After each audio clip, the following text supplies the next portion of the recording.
Hola, buenas tardes. Les damos la bienvenida a nuestro estudio bíblico de esta semana, que es Primera de Samuel, capítulo 7, y para ello les invitamos a hacer una pequeña oración. Amante Padre que estás en los cielos, te damos gracias, Señor, porque nos das la oportunidad de escudriñar tu palabra y de aprender lo que has dejado para nosotros en ella. Te rogamos nos acompañes y bendigas este estudio. En nombre de Jesús, amén. Bien, Dios es santo en todo lugar, fue lo que estudiamos la semana pasada. El arca del pacto estuvo 7 meses en la tierra de los filisteos. Durante ese tiempo la mano de Jehová estuvo sobre los filisteos, les envió unas plagas. Posteriormente el arca fue enviada a Bet-Semes, una ciudad levítica. No sé si nos puedan poner la imagen del trayecto del arca. Y el pueblo fue irrespetuoso al abrir el arca cuando llegaron. Vamos a verlo aquí, así que me voy a parar nada más para mostrar rápidamente. Aquí es Silo, donde estaba el tabernáculo. Aquí fue la batalla con los filisteos en Afec, pero cuando en la segunda batalla retrocedió el pueblo de Israel en Ebenezer y ahí perdieron el arca. Los filisteos se llevaron el arca a Asdod, una de las 5 ciudades. Aquí tenemos 3 de las 5 ciudades, Gat, Ecrón y Asdod. Más abajo está Gat y Ascalón. Aquí son más o menos 40 kilómetros que llevaron el arca a Asdod. Aquí fue donde lo pusieron en el templo de Asdod, porque el templo de Gat ya lo había destruido Sansón como hace unos 10 años antes, no menos. Pero en ese periodo después de Sansón ocurrió esto.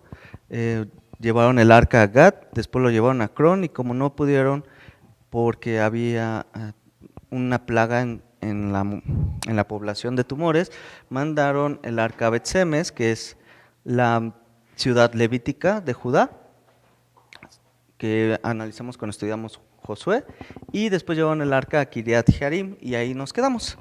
Y vamos a leer hoy, vamos a estudiar el capítulo 7, así que le voy a invitar a Marco que si nos ayuda a leer del versículo 1 al versículo 6. 1 al 6. Dice: Vinieron los de Kiriat Jearim y llevaron el arca de Jehová y la pusieron en casa de Abinadab, situada en el collado, y santificaron a Eleazar y su hijo que guardase el arca de Jehová. Desde el día que llegó el arca a Kiriat Jearim, pasaron muchos días, 20 años, y toda la casa de Israel lamentaba en pos de Jehová. Habló Samuel a toda la casa de Israel diciendo: Si de todo vuestro corazón os volvéis a Jehová, quitad los dioses ajenos y a Astarot de entre vosotros, y preparad vuestro corazón a Jehová, y solo a él servid, y os librará de la mano de los filisteos. Entonces los hijos de Israel quitaron a los Baales y a Astarot, y sirvieron solo a Jehová. Después, y Samuel dijo: Reunid a todos Israel en Mizpa, y yo oraré por vosotros a Jehová.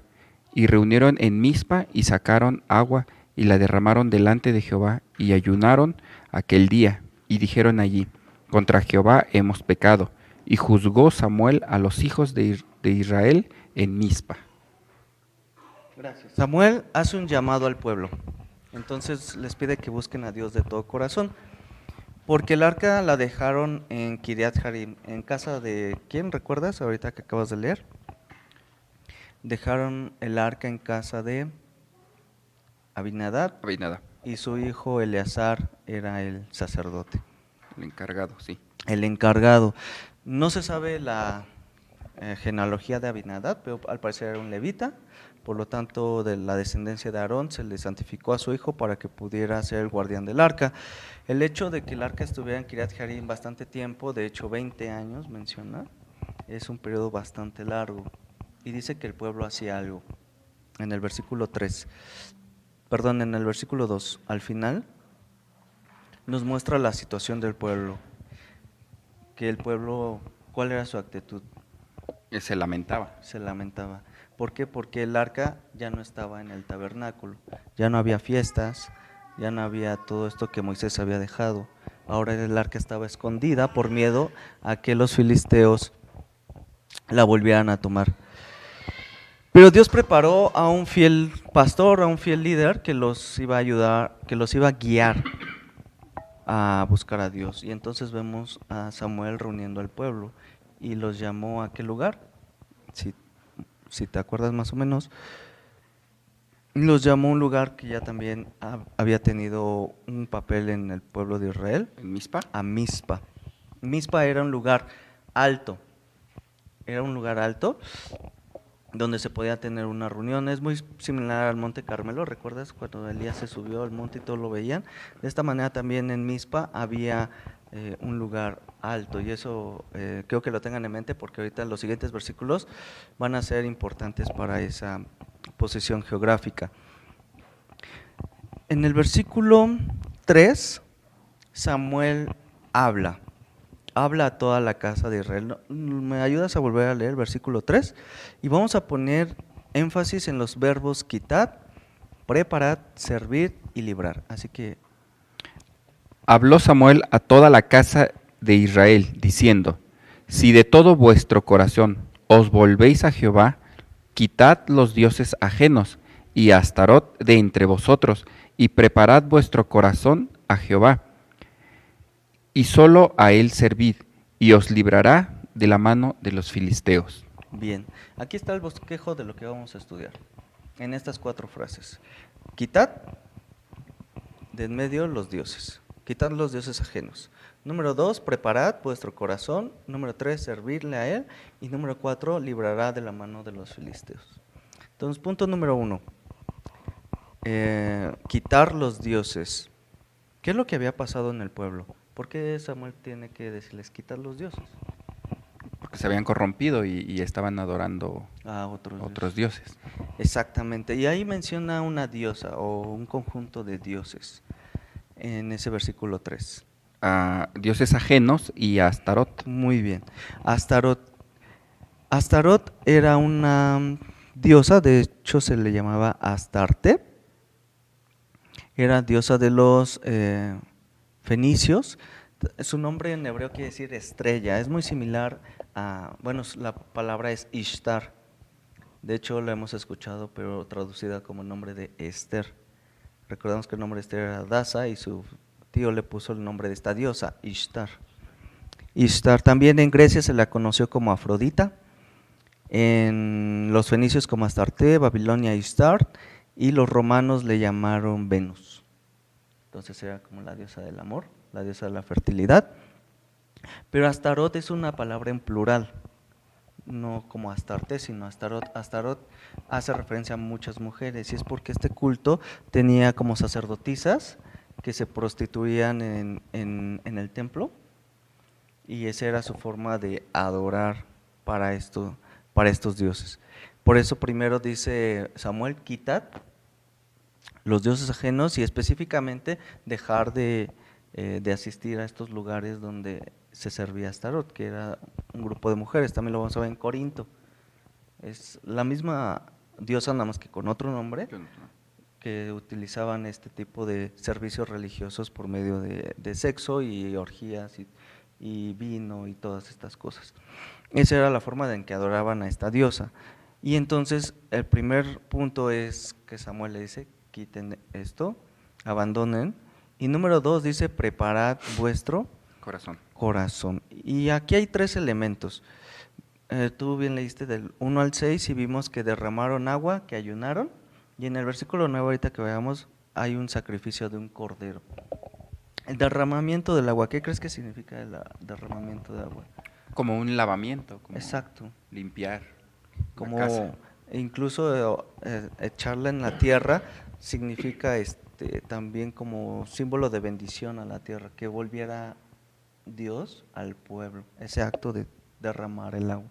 De hecho hay un texto interesante en la fiesta de los tabernáculos, que era cuando hacían sus cabañitas, y después del día del juicio, de la expiación, tenían sus cabañas y ahí pasaban toda una semana.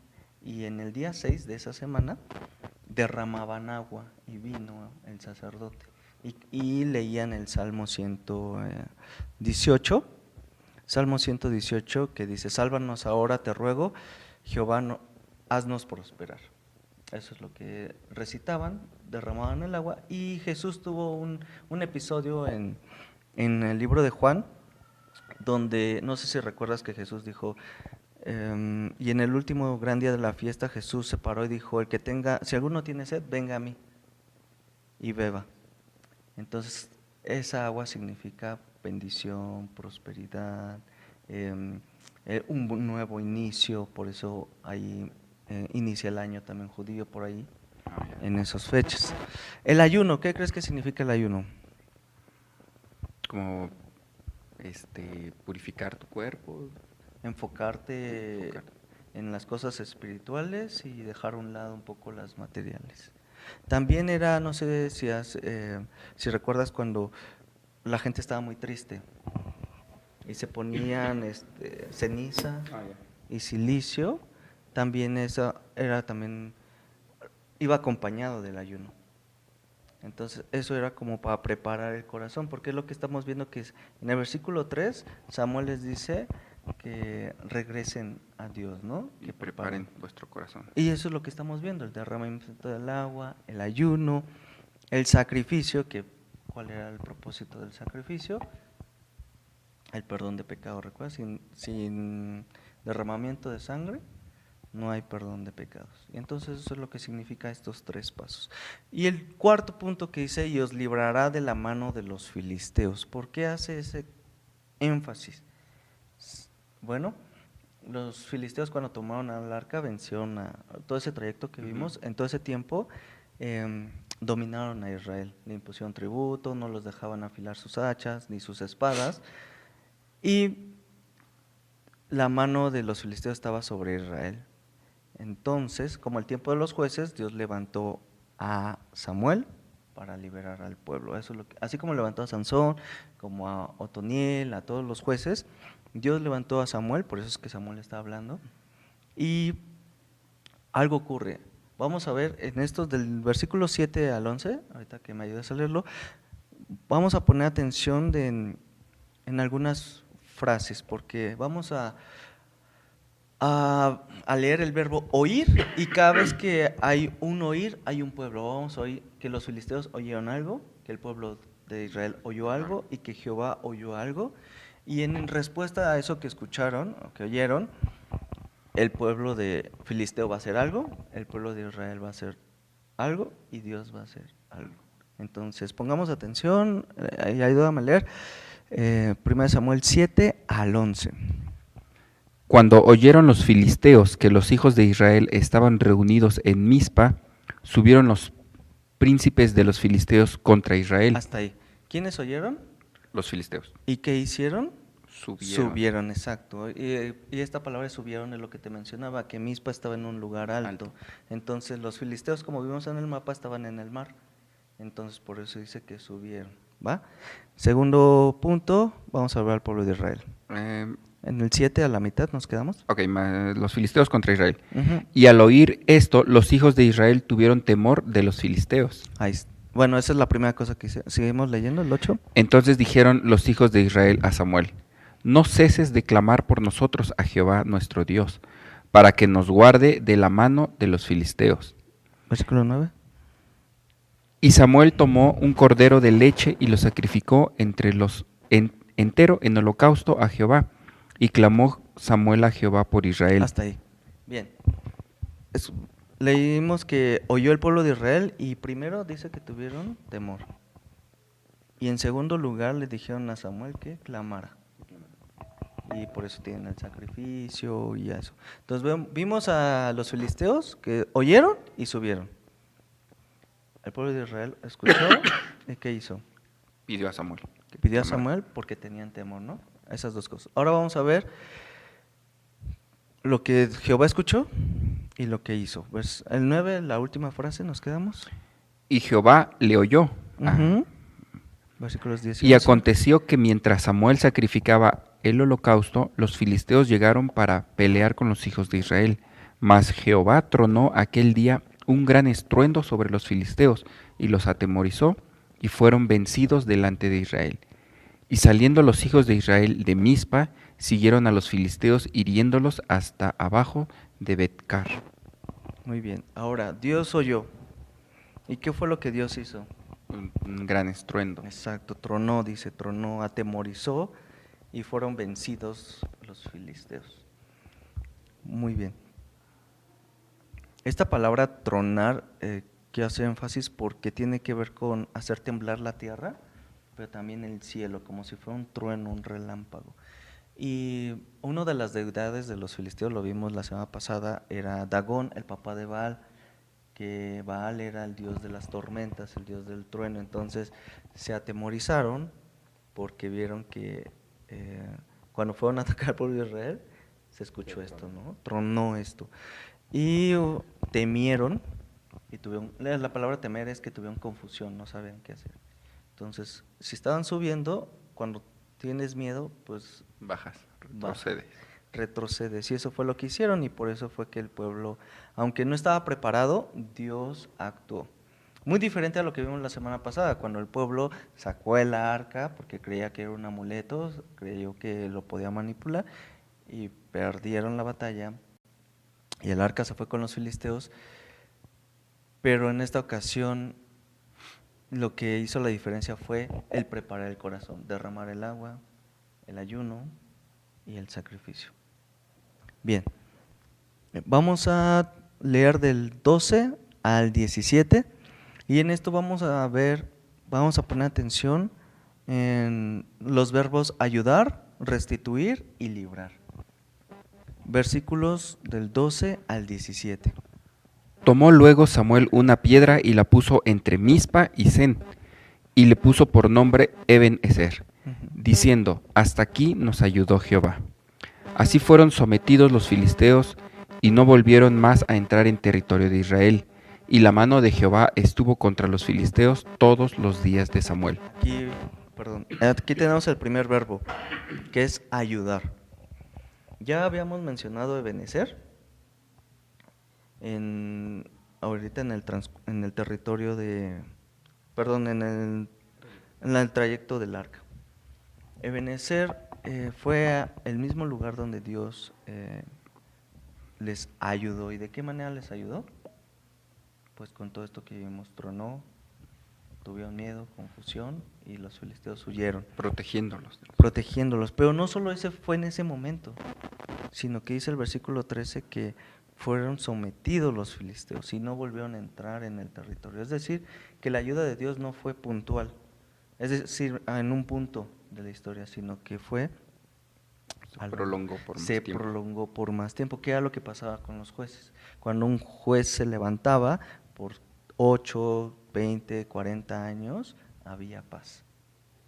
Y eso es lo que se vuelve a repetir, por eso es que Samuel es considerado un juez, porque después de que hubo ayuda por parte de Dios, hubo paz. Pero ¿qué más hubo? 14. 14. Y fueron restituidas a los hijos de Israel las ciudades que los filisteos habían tomado de los israelitas, desde Ecrón hasta Gat. E Israel libró su territorio de mano de los filisteos, y hubo paz entre Israel y el amorreo. Y juzgó Samuel a Israel todo el tiempo que vivió, y todos los años iban y daba vuelta a Betel y a Gilgat y a Mizpa, y juzgaba a Israel en todos estos lugares. Después volvía a Ramá, porque allí estaba su casa, y allí juzgaba a Israel, y edificó allí un altar a Jehová. Bien, quiero aquí citar Proverbios 16:7. Proverbios 16:7 dice, cuando los caminos del hombre son agradables a Jehová, aún a sus enemigos hace estar en paz con él. Y eso es lo que vemos aquí. Cuando Dios los liberó, les dio paz. Ya no hubo filisteos. Bueno, no es que los destruyeran, sino que recuperaron las ciudades. Y vemos que Ecrón y Gat, que eran ciudades de los filisteos, ahora pertenecen al pueblo de Israel. En este tiempo. Y no solo eso, sino otras ciudades que habían perdido en esa batalla de Afec, porque vimos que eran 40 kilómetros hacia el norte. Todas esas ciudades las recuperó el pueblo de Israel. Pero también dice que Samuel juzgaba. ¿Qué entiendes por qué Samuel juzgaba? Abogaba. Resolvía conflictos. pero también daba instrucciones. Eso es el verbo aquí que se utiliza, zafat, tiene que ver con tratar de dar una dirección. Orientaba. Orientar, exacto. No solo es, tienes un problema, pues a ti te toca esto y a ti aquello. No, sino lo que Dios hacía de dar ayuda en un prolongado tiempo, no solo en un momento específico. Y eso es lo que vemos. La palabra no tampoco significa que castigaba o que imponía un castigo. A veces lo hacían, pero no era su función, sino más bien, como tú dices, la orientación. Y vamos a Jeremías 29 para terminar. Jeremías 29, 10 al 13.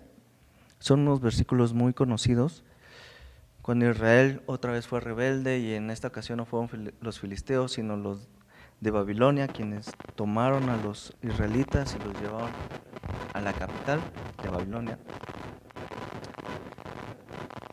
Dios hace una promesa, y es una promesa que muchos tienen subrayados en su Biblia, pero quiero leer desde el versículo 10. ¿Me ayudas? Desde el versículo 10.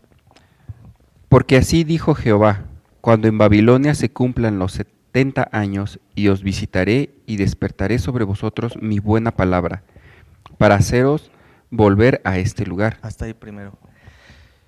Primero Dios pone el contexto y los hechos. Habían sido rebeldes, se habían ido a Babilonia, y dice hasta que se cumplan los 70 años. Yo os visitaré y despertaré sobre vosotros. Y eso es algo muy importante porque dice también Pablo en Romanos 3 que no hay nadie que busque a Dios. De hecho también Isaías dice, todos nos descargamos como ovejas, cada cual se fue por su camino. Y vemos en la Biblia siempre al hombre perdido, rebelde contra Dios, y es Dios buscando al hombre, no es el hombre buscando a Dios. Por eso dice, yo os visitaré y despertaré sobre vosotros mi buena palabra. ¿Cuál fue el evento que, ahora regresemos tantito a Samuel, cuál fue el evento que Dios utilizó para que el pueblo se humillara? Pues que el arca había sido perdida, había sido robada, había sido quitada del pueblo y se había, de hecho lo vimos hace 2 semanas, que el arca se había ido al exilio. Salió de Israel, se fue a Filistea, estuvo 7 meses, pero ahora que vuelve Dios les dice, esto que hice fue para visitarlos y despertar en vosotros mi buena palabra. Y fue por medio de Samuel que Dios da su buena palabra con este derramamiento del agua, con el ayuno y con el sacrificio. Y vamos a leer 11 y 12 de Jeremías 29. Porque yo sé los pensamientos que tengo acerca de vosotros, dice Jehová, pensamientos de paz y no de mal, para daros el fin que esperáis. Entonces me invocaréis y vendréis y oraréis a mí y os oiré. ¿Seguimos? ¿Y me buscaréis? 13. Y me buscaréis y me hallaréis, porque me buscaréis de todo vuestro corazón. Y eso es lo que se resume este capítulo, en buscar a Dios. Buscar a Dios mientras puede ser hallado, también dice el salmista. Pero buscarlo de todo Corazón. de todo corazón. ¿Cómo podemos buscar a Dios de todo corazón?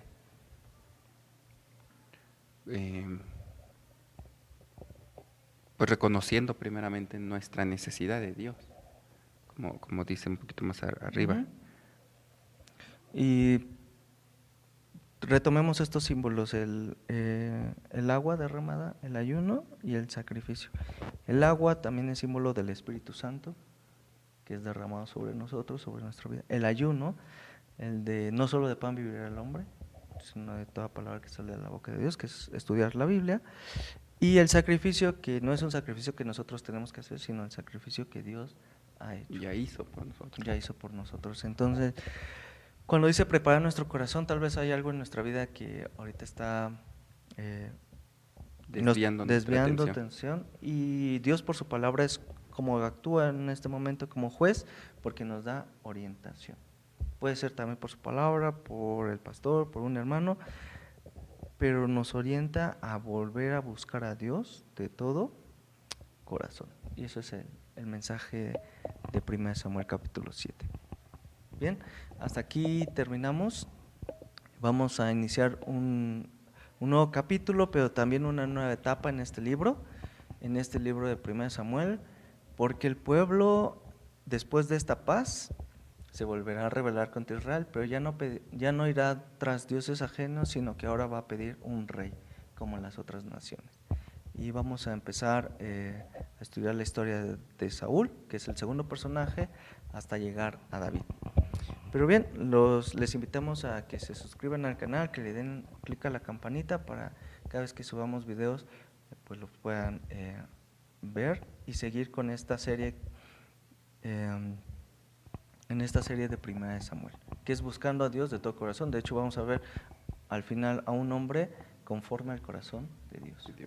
Bien, vamos a terminar con una oración. Padre, Señor, te damos gracias porque eres bueno, porque para siempre es tu misericordia, porque nos permites abrir tu palabra y ser guiados, ser orientados para buscarte de todo corazón, Señor. Te damos gracias por esta palabra que es viva, eficaz, que es fresca como agua y que nos da un reavivamiento, Señor, para volver a ti. En el nombre de Cristo Jesús, amén. Amén. Bueno, hasta luego. Hasta luego.